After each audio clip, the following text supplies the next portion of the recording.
In this video, I want to tell you 10 learnings that I'd written down in a diary about a year and a half ago. So one day I was just, writing about my life. And this is not content I put out there, right? I don't write this and put in my newsletter or anything.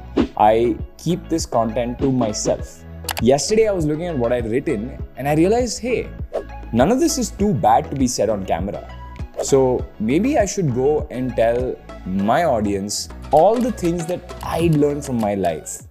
So before I get to the tips, I want to tell you that this is not all just business stuff. Some of it is, but it's mostly life stuff. It's mostly personal stuff, things I've learned in my personal life. Okay? Here goes. Tip 1. Make sure you brush your teeth twice a day and also make sure you floss.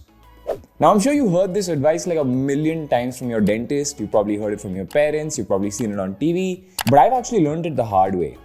So genetically, my family and I have very crisscross teeth. So the problem with that is that food particles can get stuck in between the teeth because, of course, they're in weird crisscross shapes. And the problem with that is that big, bad bacteria can come and start chewing on that food.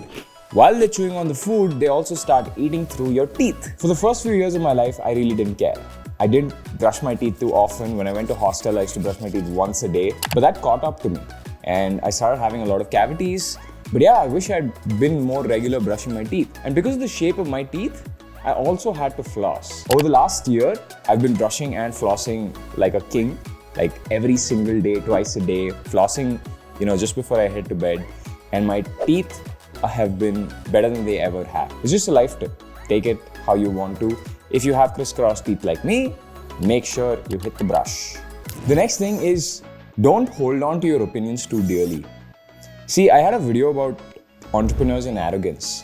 See, when you're young, it is good for an entrepreneur to be arrogant because if you're not arrogant, you'll just be underconfident. And it is so tough that you need that extra confidence that comes from the arrogance to go tackle whatever you're tackling.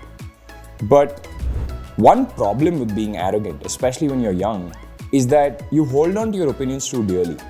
You believe in something and it could be half-baked.